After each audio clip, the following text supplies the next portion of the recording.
In the first and early second centuries, Christianity was nothing like what we see today. There were no dedicated church buildings, and printed Bibles did not exist. Early Christians often met in private homes adapted for worship, much like the house church discovered at Dura Europos. There were no denominations. People traveled only as fast as their feet could carry them. Roman roads stretched for miles and were used by soldiers and merchants. It was into this world that ordinary people walked with a message that sounded impossible and even treasonous. A Jewish teacher from Nazareth had been crucified by Rome, but he rose from the dead, offering new life to all who would believe and follow him. The early church didn't have the conveniences we have today for spreading the message. It moved step by step, carried by people walking those Roman roads.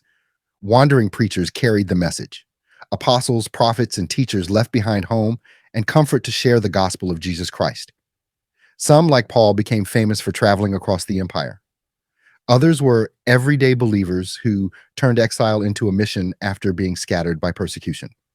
They were ordinary people with ordinary vocations: fishermen, tent makers, refugees. They faced beatings, shipwrecks, ridicule, and suspicion.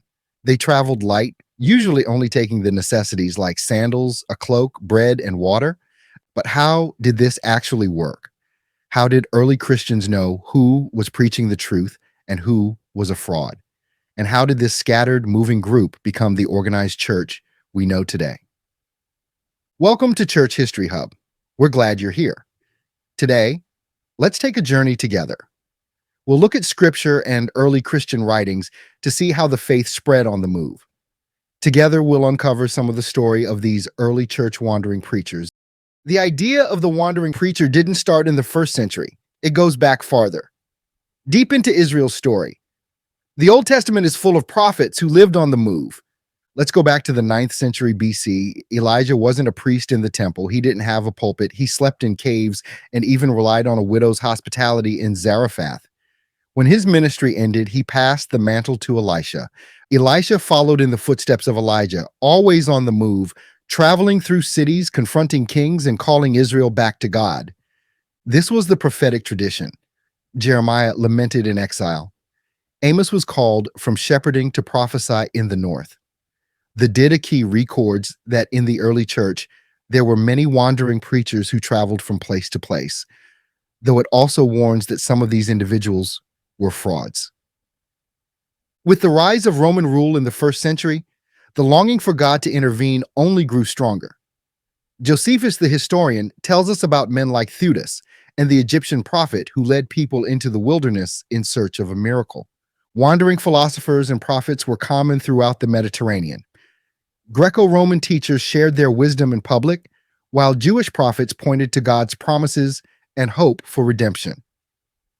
In this world, the message of Jesus and his followers stood out. They brought both the prophet's passion and the bold claim that God had acted in history. These wandering preachers were part of a living tradition. People valued those who spoke God's word outside the usual structures. So when Jesus and his followers walked those same roads, proclaiming a kingdom both present and coming, they fit right in. Early Christians saw Jesus as the fulfillment of that long line of prophets. If the prophets provided the foundation, two figures in the 1st century shaped its early expression: John the Baptist and Jesus of Nazareth. John the Baptist appeared in the wilderness dressed in camel's hair, eating locusts. This was a deliberate echo of Elijah. He stayed at the Jordan River and made the people come out to him instead of preaching in Jerusalem's temple courts. Even Josephus confirms John's widespread influence as a preacher who urged righteousness. And then came Jesus. After his baptism, Jesus began his public ministry by traveling rather than settling down. Mark's gospel captures this urgency. Let us go somewhere else, to the nearby villages, so I can preach there also. That is why I have come. Jesus showed what it meant to live on the move. He sent out the 12 and later the 72 with simple instructions: travel light, rely on hospitality, heal the sick, move on. He had no place to lay his head. He relied on the support of followers like the women in Luke 8, who provided for him out of their own means. His ministry wasn't about building an institution. It was about revealing the Father through word and deed wherever he went. After the ascension, the early church took up this way of life and spread it across the world. The command to go into all the world became a real, world spanning mission. The Acts tell us of Peter traveling to Samaria, Lydda, Joppa, and Caesarea. Tradition says he eventually reached Rome, but no one shows this mission more clearly than Paul. Over about 30 years, Paul traveled an estimated 10,000 miles. He planted churches across what is now Turkey and Greece. His letters show the cost: beatings, stonings, shipwrecks, hunger, and cold. Sometimes he made tents to support himself. Other times, churches like Philippi sent gifts. What united the apostles, whether Peter at Pentecost or Paul in the marketplaces, was one thing: they were eyewitnesses to the resurrection of Jesus. They had no headquarters, no printed mission statements, just a shared conviction that this news was too important to keep to themselves. As the apostles blazed new trails, Christian communities faced a real problem.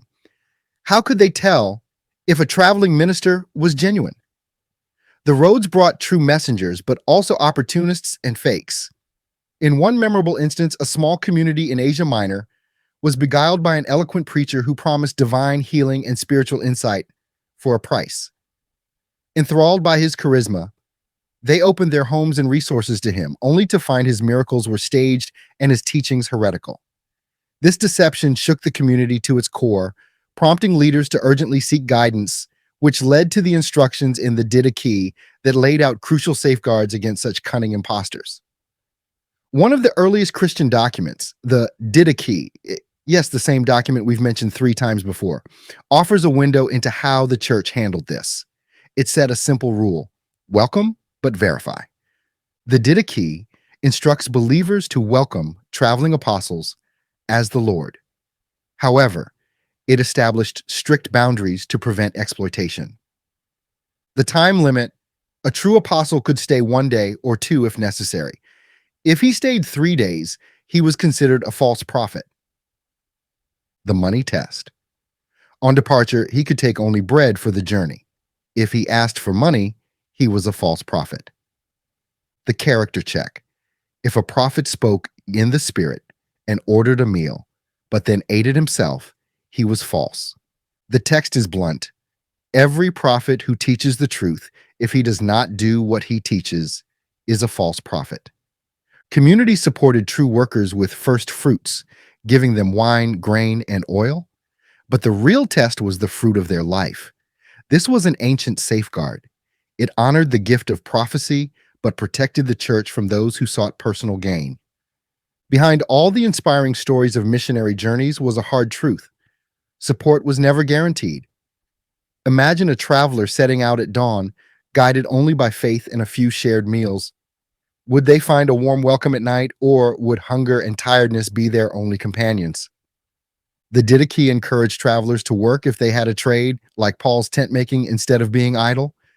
Communities offered hospitality, but resources were often scarce. Persecution made things even harder. When trouble hit Jerusalem, believers scattered through Judea and Samaria. But history shows that refugees became evangelists. Flight turned into a mission. Later, Roman hostility under Nero or Domitian only spread the message further. Logistics were basic. Preachers walked Roman roads with merchants and soldiers, sailed uncertain seas, and slept in stables or under the stars. They faced suspicion from authorities and locals alike. Yet they lived out Jesus' instructions to take nothing for the journey, relying on God's providence and the kindness of strangers. By the middle of the 2nd century, things began to change. The explosive traveling phase of Christianity, often referred to as Phase 1, the flash fire expansion, started to settle down and take root. Communities began to form more structured gatherings and practices, signaling the transition to Phase 2, rooted communities.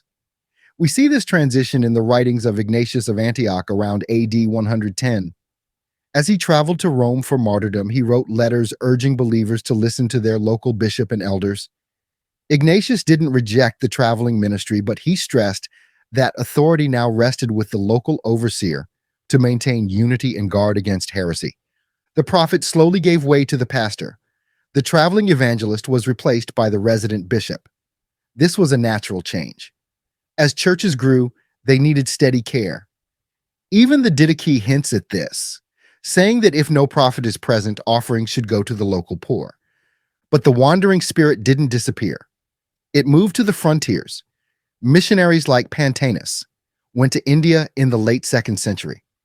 Others, whose names we don't know, reached Gaul and North Africa. The church took root, but the mission kept spreading. The 1st and 2nd centuries were a time of sacrifice and movement. From the prophets of Israel to John and Jesus to Paul's journeys, they carried the gospel across the world they knew. What stands out in history is the common ground, the shared conviction that Jesus Christ is Lord. That message united Jews and Gentiles, rich and poor, into one body because it was carried by ordinary believers who chose to leave comfort behind to spread the gospel. They didn't have technology or buildings, but they had the Holy Spirit and the kindness of fellow believers.